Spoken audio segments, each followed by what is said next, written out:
Bonjour Pierre. Alors, je suis super contente Moi parce aussi. que voilà, je t'accueille, je te connais depuis un moment maintenant, depuis 2008. Et quand je t'ai rencontré, c'était au festival de Saint-Malo étonnant voyageur. Et, euh, et en fait, je t'ai rencontré toi, Pierre, avant de rencontrer l'auteur, puisqu'en fait, je ne t'avais jamais lu. Et c'est toujours, c'était vraiment chouette. J'ai passé un moment. Je sais pas, j'avais l'impression de retrouver un ami d'adolescence. Exactement. Un de tes doubles. Non, non, mais une communauté d'esprit, c'est vrai, Carole. C'était un truc étrange et c'est toujours un peu inquiétant parce que du coup, quand on rencontre quelqu'un qu'on apprécie, qu'on n'a pas encore lu et on ne sait pas si on va l'aimer, et très souvent en fait ça colle pas, c'est-à-dire que il y a un côté, on a tellement peur d'être déçu parce qu'il écrit, on a tellement peur parce que parfois on a aimé un romancier, puis on rencontre la personne et puis finalement la personne est hyper décevante, hein. Et le contraire aussi. Et donc j'avais peur, je me souviens, je t'ai demandé en fait, puis en plus j'y connaissais rien. Moi je débarquais dans ce monde de, entre guillemets, la littérature. Je connaissais aucun auteur vivant, enfin ou quasiment, je connaissais simplement à ce moment-là. Oui, tu étais là pour le cœur cousu, pour J'étais là pour mon ton premier premier roman, roman. pour Le Cœur cousu, et je connaissais finalement que les gens que j'avais rencontrés ici à Laval, parce que je faisais partie du festival du premier roman avec Le Cœur cousu, et je connaissais les gens d'Étonnants Voyageurs qui m'avaient donné le prix l'année précédente. Mais à part ça, je connaissais aucun auteur, et tu étais là, tu dédicaçais à côté de moi, après, je t'ai demandé en partant par quel roman, lequel de tes textes je devais commencer. Et, euh, et en fait, tu m'as dit qu'il fallait commencer par L'heure et l'ombre. Et, euh, et donc, je me suis lancée dans L'heure et l'ombre. Et ça a été voilà, ça a été une deuxième rencontre. Pourquoi est-ce que tu m'as demandé de commencer par ça? Euh, c'est un roman auquel je tiens beaucoup, parce qu'il résume un petit peu, je crois, ma démarche dans une forme un peu ramassée, parce que parfois c'est beaucoup plus long. Euh, C'est-à-dire le rôle de l'imaginaire dans la vie de quelqu'un. L'heure et l'ombre, c'est quelqu'un qui se construit une relation, un amour, euh, et on ne sait pas jusqu'à la fin si tout cela n'est pas le fruit d'une interprétation de sa part. Et c'est ce que je fais toujours, c'est-à-dire que mes personnages sont des gens qui n'arrêtent pas d'interpréter leur propre vie. Toute la vie est une espèce d'herméneutique de ce qu'ils sont en train de faire et qui peuvent se planter. Et l'entreprise se double d'une autre, c'est-à-dire, pour moi, d'égarer le lecteur, de le mettre sur des fausses pistes. Par exemple, peu de lecteurs remarquent que le roman s'ouvre par des guillemets. C'est-à-dire que le roman est en fait le discours de quelqu'un qui n'apparaîtra qu'à la fin. Et il y a ce tutoiement qui est là parfois, comme Voilà. ça, justement, qui émaille le texte, hein. Et j'aime, donc c'est aussi représentatif de ce que je fais, c'est-à-dire construire des récits piégés.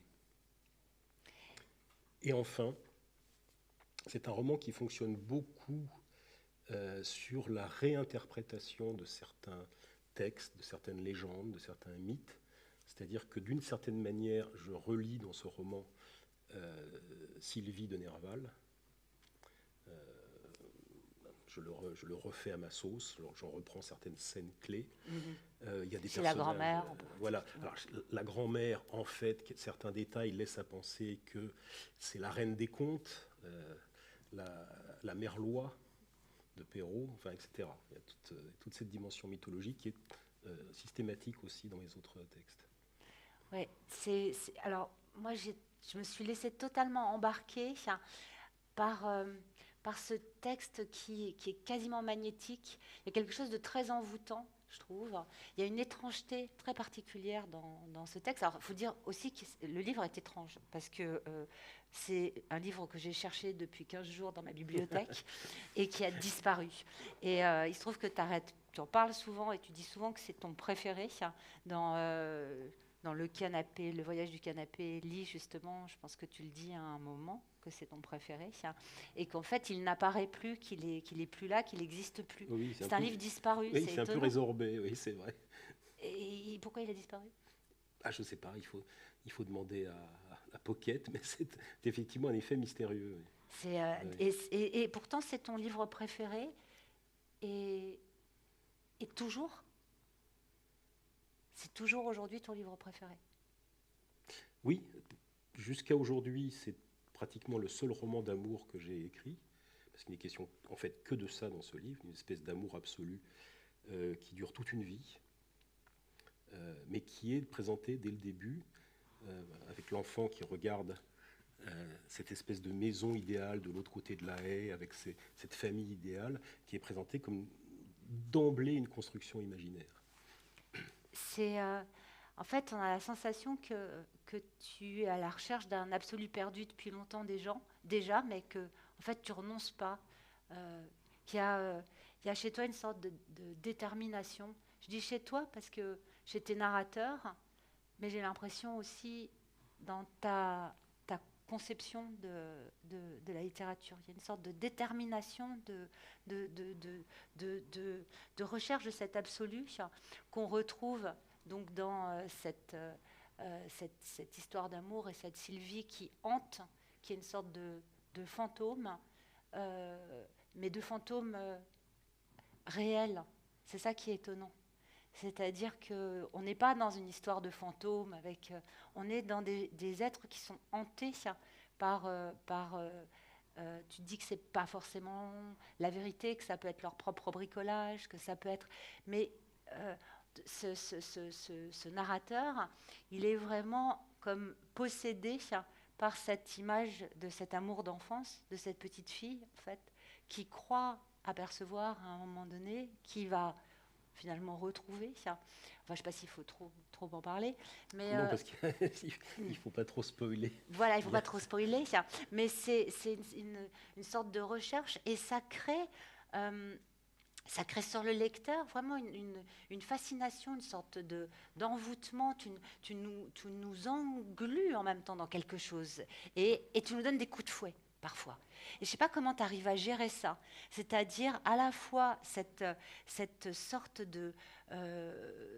oui, de force envoûtante, hypnotique quasiment, et parfois, là, on a un coup de fouet. Et j'aimerais savoir si toi, tu t'en aperçois. Si toi, quand tu as écrit en fait ce livre, tu t'es aperçu de ces modifications, de ces changements de rythme, est-ce que tu as tout travaillé comme ça? Est-ce que tu as travaillé la route? Parce qu'il s'agit de route et il s'agit souvent de route chez toi en fait, parce qu'il y a souvent des voyages qui nous conduisent quelque part, mais on ne sait pas trop où. Mais cette route du lecteur. Oui, en fait, tu sais, je reste sur le principe d'Edgar Poe quand il dit qu'il écrit Le Corbeau pour essayer presque mathématiquement de créer le plus d'émotions possible. J'ai vraiment écrit, alors ça peut paraître artificiel, hein, j'ai vraiment écrit ce roman pour créer de l'émotion à partir d'une certaine exploitation du temps. C'est-à-dire que je pense que la confrontation entre plusieurs temps que peut faire le récit, c'est le roman qui peut faire ça, hein, magiquement, est la plus grande source d'émotion qui soit. Le fait, par exemple, de comparer différentes époques de la vie de quelqu'un, différentes époques de sa propre vie, tout à coup, ça vous empoigne très violemment. Et c'est ça que j'ai voulu aussi exploiter. Mais tu as raison, je me suis demandé si certains passages satiriques, parce qu'il y en a dans le roman, je ne peux pas m'en empêcher. C'est ces coups de fouet dont voilà, je parle. les coups de fouet dont tu parles, donc il y a 2 ou 3 passages extrêmement satiriques, étaient absolument nécessaires. Sont-ils absolument nécessaires? C'est vrai.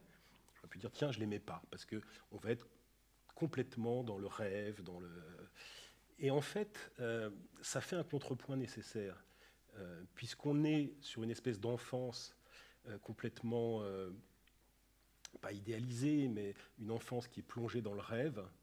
J'avais envie de donner une image inverse de l'enfance, dans la scène du dîner avec l'enfant tyrannique, de confronter ces 2 images de l'enfance que j'ai, en fait, d'ailleurs. Oui, et c'est ce qui se passe, c'est ce que tu fais.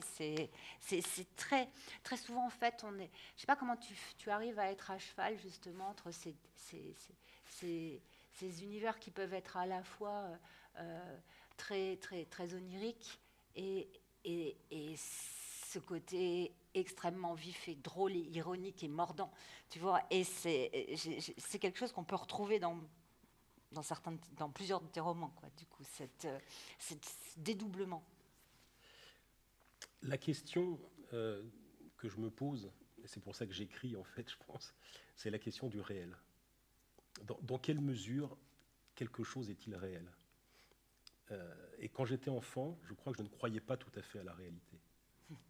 Je pense que j'étais presque sur le mode du philosophe Berkeley, c'est-à-dire que la réalité est une pure projection de l'esprit. Et donc, il y a toute une part onirique, fantomatique, dubitative dans mes livres, qui met en suspension le réel, qui le met dans une espèce de doute permanent, d'interprétation permanente, le réel comme interprétation. Et puis, parce qu'il faut apprendre à vivre, et parce qu'il faut, à un moment donné, se projeter dans le réel, on essaye de l'atteindre autrement, on essaye de toucher quelque chose par la brutalité, par la violence, par l'action sur les corps. Et il y a donc cette double dimension, c'est-à-dire qu'il y a aussi beaucoup de cruauté dans tous mes livres, et même dans L'Heure est l'ombre, il y a un personnage cruel qui torture une petite fille, sa fille, mais qui est cruel comme tous mes personnages cruels, qui est cruel par idéalisme, en quelque sorte, par désir d'une possession complète de l'autre. Alors justement, en fait, le deuxième roman. Je suis désolé. C'est pas grave, t'es malade. Le deuxième roman duquel j'aimerais parler avec toi, qui n'est pas forcément le deuxième que j'ai lu après le suivant, en fait, c'est Paradis Noir. Et je trouve qu'il y a un parallèle en fait très fort entre Paradis Noir et L'Heure et l'ombre. Oui, oui. C'est des romans qui sont doubles, puisqu'en fait on a dans L'Heure et l'ombre, que j'ai perdu donc je ne peux pas vous montrer, dans L'Heure et l'ombre il y a cette recherche de cet amour d'enfance, et dans Paradis Noir le narrateur est hanté lui par une amitié d'enfance. Et il y a un homme qu'il croit revoir dans un premier temps, et avec lequel, en fait, il a passé une belle partie de son enfance. Et ils étaient tout un trio, où d'ailleurs ils étaient 3 ou 4. Trois. Ils étaient 3, tout un trio. Et par rapport à ce que tu viens juste de dire sur cette idée de la cruauté, j'aimerais... je vais lire un passage de ton texte. Ils étaient ensemble dans un lycée qui s'appelait Saint-Barthélemy, si je ne me trompe pas. Oui. Et donc, cet écorché, ce martyr. Et ils ont martyrisé à plusieurs un de leurs camarades, un copain qui s'appelait Serge. Et donc, tu as un passage où vraiment... Il me semble que c'est de ça vraiment que tu parles. C'est dans cette atmosphère fantasmatique qu'est née l'idée du sacrifice de Serge. Je ne me souviens pas qu'aucun d'entre nous ait manifesté de scrupules. S'il en avait conçu, il en aurait eu honte, comme d'une faiblesse, d'un accès de sentimentalisme ridicule, et les aurait dissimulés. Mais nous préservions notre tranquillité de conscience grâce à l'immémorial argument de la blague. Il s'agissait d'une plaisanterie, nous disions-nous. Nous ne cherchions qu'à nous amuser. La cruauté, je ne le savais pas encore, recourt souvent à l'insignifiance pour se dissimuler à elle-même sa nature. Serge était naïf. En dépit des continuelles avanies qu'il avait subies, il était prêt à accepter à peu près tout ce que nous lui demandions. Cette servilité nous faisait redoubler d'inventivité dans la méchanceté. Encore à présent, je n'aime pas repenser à cette histoire. Je ne me remémore pas sans gêne certaines scènes. Il nous fallait que Serge soit totalement réduit à l'état d'objet, soumis à nos volontés. Mais cela ne pouvait pas s'arrêter. Notre petite entreprise de persécution intime nous valait une permanente déception. Nous ne savions plus quoi inventer pour satisfaire un désir dont nous ne comprenions pas nous-mêmes la nature. Ne sachant pas bien aimer, il nous fallait trouver un substitut dans la destruction. Et tu écris plus tard, mais je me dis aujourd'hui que Serge n'aurait pas subi si longtemps tout cela s'il n'y avait pas trouvé lui-même quelques jouissances. Visiblement, depuis sa naissance, il n'avait rien représenté pour personne. À devenir un objet entre nos mains, il existait. Dans l'humiliation qui était devenue son quotidien, il se sentait au moins être. Sans doute, comme beaucoup d'entre nous à cet âge, était-il atteint d'irréalité. Vas-y, tous un bon coup. Désolé. C'est bon, tu t'étouffes. Prends un verre d'eau. Tu veux pas boire? Non, pas encore. Atteint d'irréalité, c'est ça. Voilà, atteint d'irréalité et la cruauté comme une sorte de remède à l'irréalité. De remède à l'irréalité. C'est ce que dit aussi le maréchal absolu, personnage de l'autre roman. Oui. En fait, Paradis Noir, puisque tu en parles, est un livre qui est, figure-toi, né d'une conversation d'un soir à dîner avec Éric Chevillard, où devant nos épouses respectives, nous racontions les cruautés que nous avions exercées sur nos camarades au collège. Donc, nos épouses respectives et accablées. Et j'ai voulu... en fait, l'architecture du récit de Paradis Noir, c'est un personnage secondaire qui dit je. Parce que ce n'est pas le personnage principal, qui a été fasciné par ce garçon, François, qui était un peu le chef de leur petit groupe, qui croit le revoir à un moment donné. Et l'histoire de François, c'est l'histoire, c'est l'histoire de comment on tombe dans le mal absolu, alors qu'au départ, ce personnage est juste quelqu'un qui vit dans une petite ville avec sa grand-mère, qui vit ce que j'appelle Paradis Noir, c'est-à-dire cette espèce de protection de l'ombre de la grand-mère, de l'ombre des ancêtres, etc., et qui ne veut pas en sortir, et qui doit en sortir. Il en sort, mais il en sort à la condition de... Alors c'est un roman aussi sur le reniement, la condition de renier cette femme.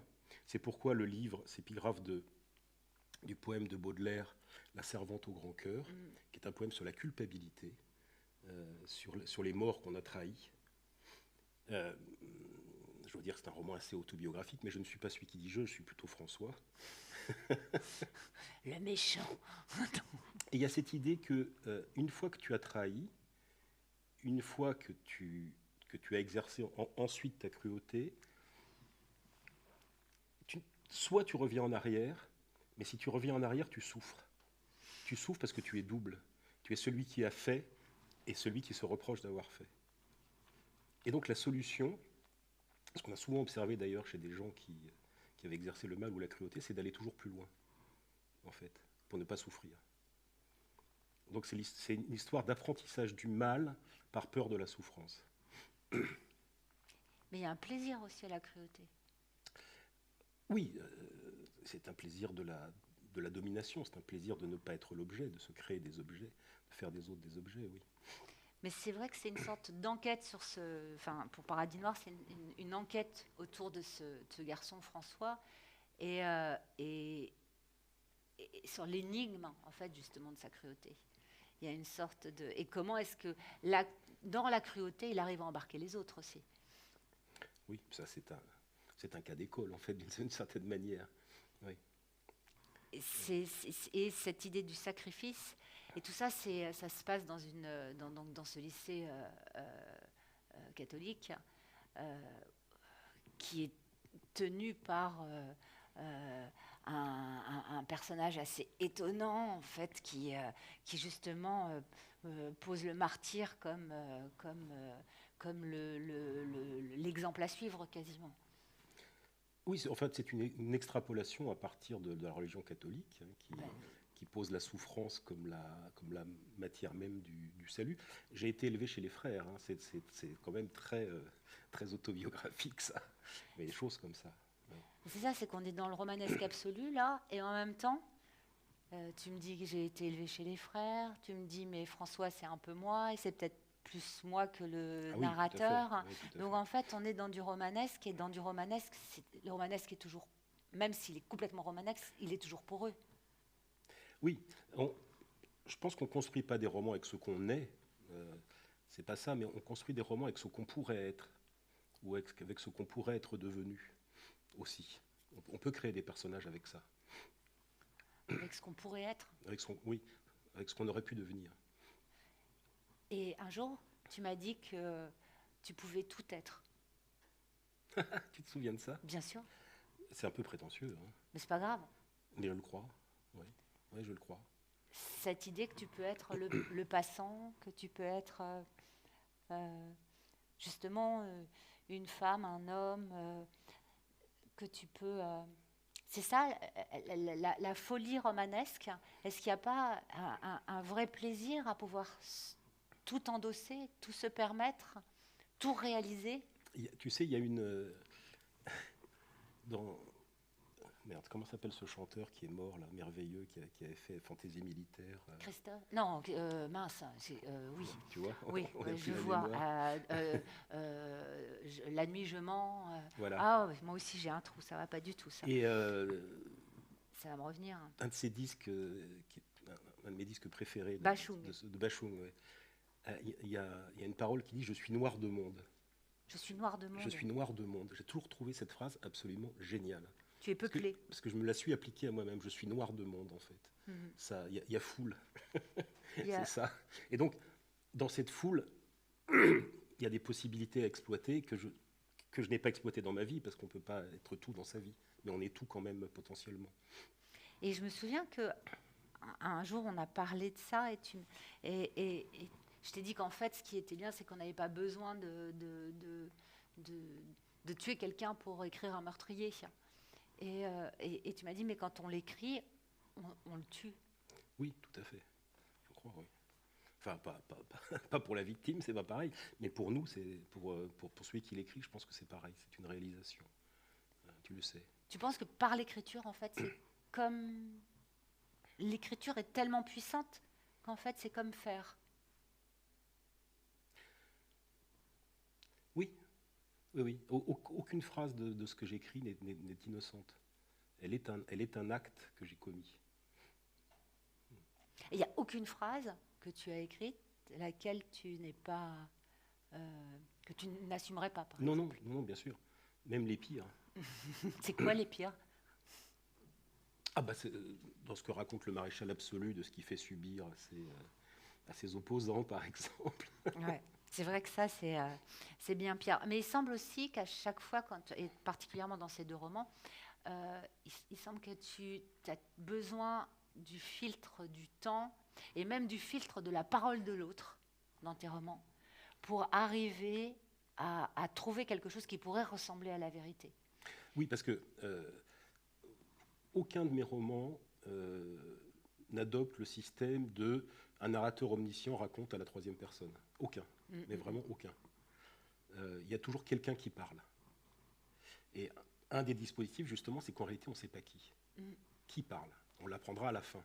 Et ça peut, c'est le cas dans Festin secret, ça peut bouleverser complètement le sens de ce qu'on a lu quand on comprend qui le disait. Ou à qui il parle. Ou à qui on parle. Parce que les deux sont importants et les deux sont parfois pas absolument certains. Parce que je ne crois pas que nous ayons de notre vie, de notre propre réalité, la maîtrise que feint le romancier qui, dominateur, parle à la troisième personne. Nous sommes du discours, nous sommes faits de discours. Et aussi fantastiques que soient mes livres, ils sont tous réalistes. Oui. Ils sont tous réalistes parce qu'ils adoptent justement ce système du discours dont nous sommes faits. C'est ça qui est étonnant, c'est qu'en fait, tu parles de bizarre étrangeté. C'est ça? Ou de légère étrangeté. Oui. Sur ces romans-là. Oui, c'est-à-dire ça flirte avec ça flirte souvent, très souvent avec le fantastique, sans y entrer complètement. Ouais.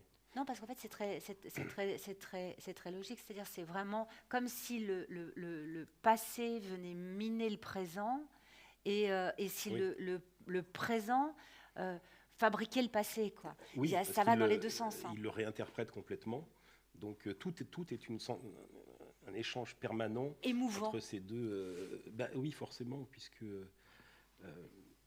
ces réinterprétations, comment dirais-je, sont un réveil et une manière de rallumer sans arrêt l'émotion, en fait. Mais quand tu parles du paradis noir, alors c'est drôle parce que moi je le voyais toujours au singulier. Et j'ai eu beaucoup de mal à, à voir qu'en fait c'était des paradis noirs. J'ai eu beaucoup de mal à voir ce pluriel. Et je me suis posé la question, je me suis demandé si, quand tu parles de l'enfance finalement, comme ce paradis noir, qui est un paradis noir perdu avec cette vieille femme qui vient, qui est dans l'ombre et qui est une sorte de paradis archaïque, presque, C'est quelque ça. chose de très profond, de Voilà. très enraciné. C'est le lien avec l'archaïque. Mais en même temps, qu'il y a d'autres paradis noirs et que la cruauté fait partie de ces paradis noirs possibles. Oui. Je me suis posé la question du Oui, pluriel. parce que c'est un peu ça, parce que tu peux dire finalement un paradis noir c'est l'enfer, Oui. et sortant de son paradis noir, où là c'est le sens de l'ombre, de l'abri, de ne pas être en lumière, parce qu'il y a aussi cette obsession dans mes livres que les sociétés contemporaines sont trop pleines de lumière, on est sans arrêt en lumière, on manque d'ombre en fait. Mais il sort de là d'une certaine manière pour aller au plus noir, mais là encore d'une certaine manière pour se mettre à l'abri. Pour oublier ce reniement initial qui l'a fait renoncer à son enfance. Alors, quand on va devoir aller vite parce qu'on a 45 minutes et moi je voudrais passer plein de temps avec toi et discuter de tous tes romans. Mais on va dire que tu as écrit des pamphlets, tu as été critique, tu es universitaire, tu es boxeur, tu es rude souvent, tu es poète, tu es géographe imaginaire. Et, euh, et très longtemps, en fait, tu as refusé, il me semble, tout ce qui pouvait être de l'ordre de l'autobiographie. Oui, je ne suis pas à l'aise avec ça en fait. Voilà, tu n'es pas à l'aise avec ça. Et de façon étonnante, tu as écrit un roman, Pays perdu. C'est pas un roman. C'est pas un roman. Alors dès le début, c'était pas un roman. Alors pourtant, les noms n'étaient pas les bons, tout était métissé. Alors pour en revenir à ce texte, c'est peut-être que tu peux mieux en parler que moi d'ailleurs. Donc de Pays perdu, qui est cette. Je crois que tu as voulu faire un éloge vraiment Oui. au lieu de familial, à ton enracinement, à un village du Cantal, aux gens qui y vivaient, et que finalement, ça s'est pas passé, ça n'a pas été reçu, on va dire, comme tu pouvais l'imaginer. C'est moins qu'on puisse dire. Voilà, comme tu ça pouvais l'imaginer. a donné lieu à une bagarre générale. Donc ça a donné lieu à une bagarre générale. Ça a été, et les personnes du village se sont reconnues, ont détesté finalement ce miroir que tu leur présentais. Enfin, certains, et parfois sans même le lire. Donc c'est ça qui est très étonnant. Et c'est comme si ces personnages, ce récit, étaient sortis finalement du récit, ou sortis du livre, pour caillasser l'auteur. Ah oui, tout à fait. Oui. Et je trouve ça incroyable, c'est-à-dire qu'ils ont surgi dans le réel. Enfin, oui, l'auteur, et c'est surtout les enfants, quoi. Donc en fait, quand tu es revenu dans ton village du Cantal, tu as subi une violence de la part de... J'avais 7 personnes sur le dos qui voulaient me tuer, en fait, très clairement. Des gens que je connaissais depuis mon enfance, qui ont dîné régulièrement, il faut savoir, des amis en quelque sorte, qui voulaient ma peau, c'était très clair. Et ils n'ont pas pu l'avoir, ma peau. Donc ils ont jeté des pierres sur les enfants, dont un enfant d'1 an qui a été blessé quand même. Ouais. Et donc tu es revenu sur cette agression, tu es revenu et tu as écrit la première pierre, donc où là tu pars sur un récit autobiographique. Là, je me suis dit quand même que c'était intéressant. cette histoire, ce rapport à ce qu'est le texte, ce qu'est la littérature. Alors, je reviens comme sur Pays perdu pour m'en expliquer un peu, puisque dans ma famille, on est originaire de ce minuscule hameau, mais complètement perdu du Cantal depuis toujours, depuis au moins Louis XIV, mais parce qu'il n'y a pas de papier avant, en fait. On n'a jamais quitté cette maison et ces terres et la ferme qui va avec. Et moi, j'ai été, alors pas élevé là, mais en tout cas, j'y passais mon temps depuis mon enfance. Et je ne voulais pas en parler parce que c'était trop proche et parce que, pour moi, c'était tellement, comment dire, tellement banal, tellement ordinaire que je ne voyais pas l'intérêt, en fait. Quand le livre est sorti, on m'a dit mais c'est incroyable, mais c'est des sauvages, mais c'est des fous. Pour moi, tout ça était d'une banalité folle, quoi. Ce qui s'est passé, c'est que la fille d'Ami est morte, qui a eu un enterrement bouleversant, avec des centaines, c'est un village de 20 habitants, des centaines de gens faisant la queue en dehors de l'église sous la neige. Et j'avais l'impression de voir à la fois tout le pays et tous les morts qui étaient venus, qui étaient là pour la petite fille. Je l'ai moi-même descendu au fond du caveau parce que voilà, c'était à moi de le faire, juste à côté de la tombe de mon père que j'avais enterré quelques années auparavant. Et en fait, Pays perdu, c'est une élégie pour mon père, pour son histoire, très, très bizarre, et pour cette jeune fille. Au début, donc, c'était simplement ça, l'histoire d'un enterrement. Et puis après, j'en ai fait un roman en faisant venir tous les personnages, toutes les familles, ce qu'elles ont fait d'ailleurs, au chevet de la morte, à la veillée mortuaire. Et c'était l'occasion de raconter la vie là-bas. Et ce que j'aimais dans cette vie-là, ce qu'elle avait de très dru, fort.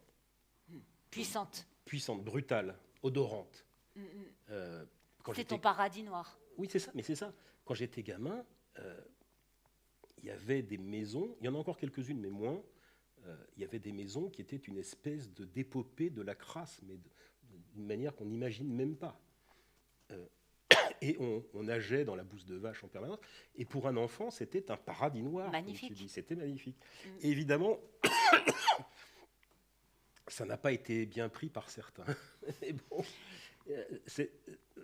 et ça t'a entraîné finalement, dans toi qui détestais le texte autobiographique, ça t'a entraîné dans un univers absolument plus romanesque, de réel. C'est-à-dire cette puissance de la littérature qui tout d'un coup fait que ça déclenche une violence dans la vie réelle des gens et dans ta propre vie, puisque les gens que tu aimes et que tu crois qu'ils t'aiment te caillassent, ça t'entraîne à écrire quelque chose qui devient finalement autobiographique. Et je trouve ça incroyable. Et on reste dans la thématique de qu'est-ce qui est réel? Oui, mais ça c'est bien réel. Mais alors, attends, justement, je t'arrête. C'est pas réel. Il se trouve que Pays perdu fonctionne en couple avec un essai qui s'appelle Littérature et authenticité, qui reprend certaines pages sur qu'est-ce qu'une expérience authentique. Et, a priori, le rapport à la mort, le rapport à l'origine, le rapport à la terre, c'est l'image même de l'authenticité. Or, ce que j'essaie de montrer, à la fois dans cet essai et de manière littéraire dans Pays perdu, c'est qu'en fait, face à ces expériences, on reste complètement démuni. Ce qu'on croyait atteindre du réel, on ne l'a pas. Ni dans la mort, parce que la mort n'est pas une expérience du réel. La mort est l'expérience de... Il y avait quelque chose qui était réel, qui n'est plus. Il y avait de l'être, il y a du non-être. Et ça, ce n'est pas une expérience de la réalité, c'est une expérience de l'impossibilité de ce que nous sommes, de ce que nous vivons. Le réel est comme impossible, en fait. C'est ça, en fait. C'est ça que je veux dire. Et pour ce qui est de l'authenticité paysanne, c'est la même chose. J'essaye de montrer que c'était un mythe complet.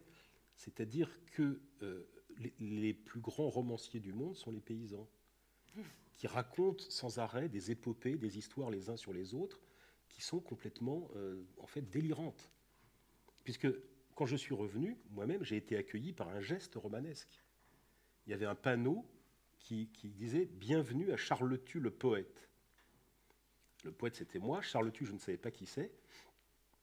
c'est un surnom. Et ma mère m'a expliqué que c'était parce qu'on lui avait attribué une aventure avec ce personnage, etc. Donc on est dans la fabrication romanesque, et à mon roman, on a opposé du romanesque. Et par ailleurs, dernier point, Lacan disait, le réel, c'est quand ça fait mal. Eh bien, je ne suis pas d'accord avec lui sur ce point. Parce que vous pouvez très bien vous dire, oh, je ne suis pas en contact avec la réalité, ma vie est toujours terne, banale, etc. Ah, voilà, j'ai 7 paysans sur le dos, il faut que je leur tape dessus. Eh bien, vous n'avez pas non plus du tout une impression de réalité dans ces expériences-là. C'est ce que j'essaye de montrer aussi. Mais pas du tout. Plus le réel est violent, plus il semble irréel également. Donc c'est toujours cette problématique, comment on va le toucher? Et là, en tout cas, pour ces derniers textes, en fait, il y a quand même une réalité qui est foudroyante. Et bon, je voudrais parler de Winter is Coming, qui est un texte qui m'a bouleversée, donc qui est la mort de mon fils. Voilà, la mort de ton fils. Et en fait, juste dans ce texte, il m'a semblé que justement le jeu du narrateur, auteur, s'efface, et que tu utilises presque une absence de pronoms, je dirais. Tu utilises beaucoup d'infinitifs, il y a quand même quelque chose qui s'écroule et qui s'effondre. C'est bien vu, parce que c'est vrai que je travaille à la fois sur qui parle et à qui on parle, mais aussi comment parle-t-on? Qui a la parole? Et le jeu, c'est compliqué, en fait. C'est pas aussi évident qu'on pourrait le croire. J'ai écrit un roman entièrement à la première personne. C'est mon premier roman publié, Carnage de clown, où je n'emploie jamais le jeu. On y arrive, on peut le faire. Et dans La Première Pierre, tu l'auras sans doute remarqué, c'est tu. Ça raconte l'histoire d'un passage du jeu au tu. Oui, le petit bonhomme. Oui, c'est toi. C'est-à-dire du passage d'une enfance où l'on dit je sans problème, à une prise de conscience du père, de ce qu'il est, de ce qu'il a été, de son rapport à la parole, où tout à coup on devient tu. Tu as tout un travail autour des pronoms, et donc de l'existence et de l'identité, de toute façon tout le long. Je peux me permettre de lire un passage de Winter is Coming, donc qui, moi, voilà. Comment allons-nous? Alors, c'est une rémission, un moment de rémission de ton fils, où vous partez en voyage, et en fait, vous marchez. Et comment allons-nous pouvoir refaire le chemin en sens inverse? Remonter dans la descente a failli avoir raison de lui. Le soleil a baissé, il faut tenter le retour. Gabriel assure que cela devrait aller. On revient doucement, précautionneusement, ménageant les arrêts. Se demander tous les 100 mètres s'il va craquer. À quel point il prend sur lui ce qui lui est le plus douloureux du physique et du moral, et on avance, jusqu'à ce que nous arrivions au pied du raidillon qui doit nous faire remonter au niveau de la route. Quelle est la part de la culpabilité et celle de la douleur à le voir peiner, serrer les dents, dans l'insistance que je mets à vouloir le porter? Oui, savoir tout ce que cela peut avoir d'obscène pour un jeune homme de 20 ans à être porté comme un bébé par un homme de 58. Mais voici, j'ai mon bébé sur le dos, mon petit gazou. Comme quand il riait de joie, d'excitation et de peur, jadis, juché sur mes épaules, parce que je le faisais osciller de droite et de gauche. J'ai mon bébé de 20 ans sur le dos. Je sens ses cuisses maigres serrer mes flancs, ses bras maigres entourer mon torse. Il a toujours besoin de moi, il accepte que je le prenne en charge avec sa lassitude et sa douleur, moi qui suis en pleine forme, moi qui me porte si bien. Il ne me pèse pas beaucoup plus qu'il y a 15 ans. Et nous avançons, sous les grands arbres caraïbes qui enveloppent le ciel, harnachés de moiteurs, comme dans une de ces toiles anciennes représentant quelques scènes bibliques presque imperceptibles au sein d'une luxuriance imaginaire de feuillage.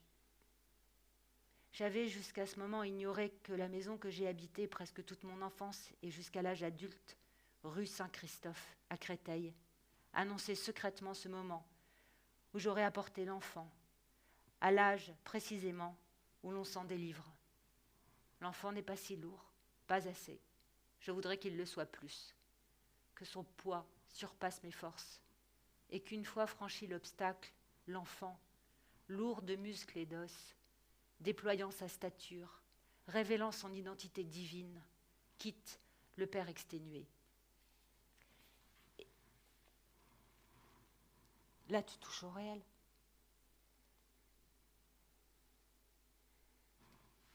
Oui,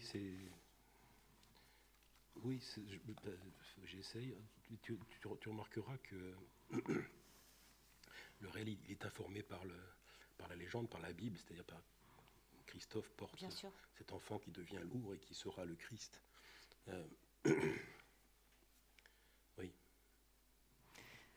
C'est un texte magnifique. Et après, on va parler de...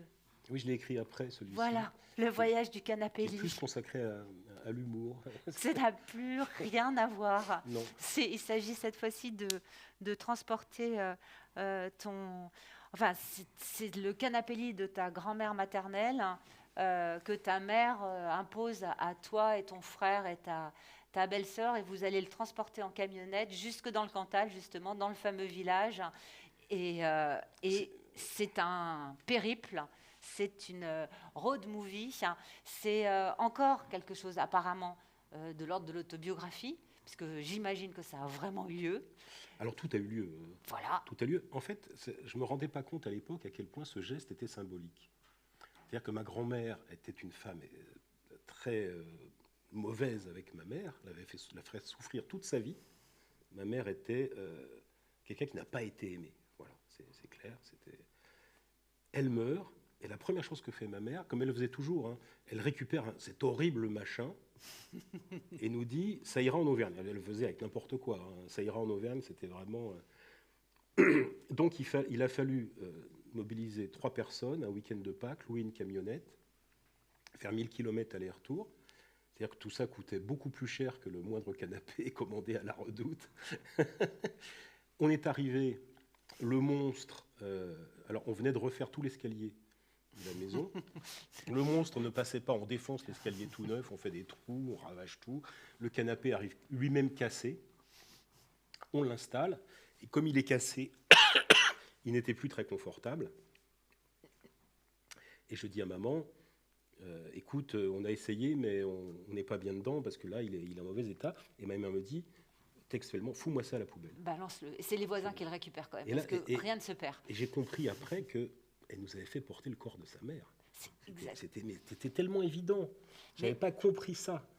Et ce que je trouve très étonnant, c'est que de nouveau là, à travers ce livre qui raconte quelque chose d'autobiographique, l'auteur romanesque reprend le dessus. Parce que les temps se mélangent. Ah oui, mais je m'amuse. Et tu t'amuses. Je m'amuse beaucoup. Et le lecteur aussi s'amuse énormément, ce qui est fou d'ailleurs, parce que quand même, comment tu arrives à jongler dans des univers tellement différents, et tout d'un coup, la littérature te relève. Et ça, on a vraiment cette impression d'un retour au romanesque au plein milieu de quelque chose d'autobiographique, puisqu'en fait, il se passe des choses qui ne se sont pas encore passées à l'époque du canapé. Le narrateur nous raconte ce qui va se passer dans la suite et discute avec les personnages, en fait, de ce qui ne s'est pas passé. Oui, c'est-à-dire qu'à un moment donné, les personnages disent quelque chose, et je dis, mais non, vous ne pouvez pas le dire, parce que vous ne savez pas que ça s'est passé. Ça ne s'est pas encore passé, voilà, donc ce n'est pas possible. Donc... Et du coup, on est de nouveau dans quelque chose de romanesque, et comme si le romancier reprenait le dessus par rapport à tout ce que tu as pu écrire à un moment de beaucoup plus autobiographique et moins réaliste. C'est un texte, en effet, où le moindre détail est vrai, de tout ce que je raconte, mais où c'est comme si il s'agissait de prouver, tu as raison, que le romanesque n'est pas forcément dans le fait que les faits rapportés sont fictifs, mais dans la manière de les rapporter. Dans la manière de les rapporter, c'est-à-dire de les mettre en suspens de les confronter à toutes sortes d'époques, à toutes sortes de discours, voilà. Et c'est ça que j'essaye de faire, en effet. Et on n'a pas parlé de ça, justement. C'est-à-dire qu'on n'a pas parlé de ton souffle, de ton travail de la langue, de ce matériau, parce que c'est un vrai matériau pour toi. C'est plutôt du fer, plutôt du bois, plutôt de la terre. C'est quoi la langue? Ah, ça, je ne sais pas te dire ça. C'est trop compliqué, ça. Mais il y a une telle texture, tu vois, j'ai l'impression vraiment que tu travailles cette texture-là, qu'il y a quelque chose qui est à la fois de l'ordre, sans doute du jaillissement plein de fois, et puis plein d'autres fois, en fait, de la...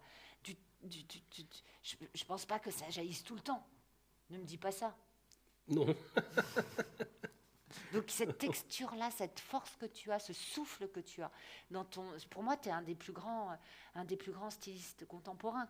Tu as cette force du verbe, verbe qui est sidérante, et tu arrives à jongler donc à travers tous les genres, tous les styles. Enfin, je trouve ça fabuleux.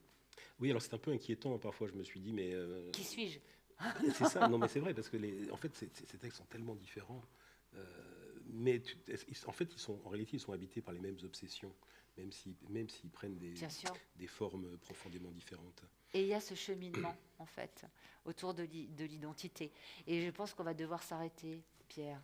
Malheureusement, on a dépassé le temps qui nous était imparti.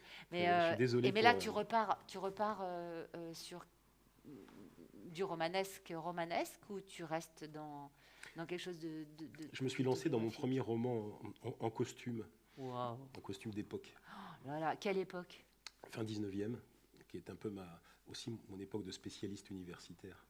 J'avais jamais fait ça, le roman en costume, ça m'intéressait pas. Je voulais pas mettre des petits détails qui font vrai. Mais bon, ça sera sans doute pas ça. Et alors, tu vas jongler avec les temps ou avec les temps, avec les identités, à la base, il y a quelque chose sur quoi j'ai travaillé. Un de mes auteurs de prédilection, Huysmans, s'est beaucoup intéressé au clown anglais, qui donnait à son époque, et Baudelaire en parle aussi, des spectacles marqués par le macabre et la violence. Ah, c'est pour toi. Voilà. Et je pars d'une troupe de clowns anglais. Bon ben, avec la patience. Tu as déjà un titre? Non, pas encore. Merci Pierre. Merci à toi.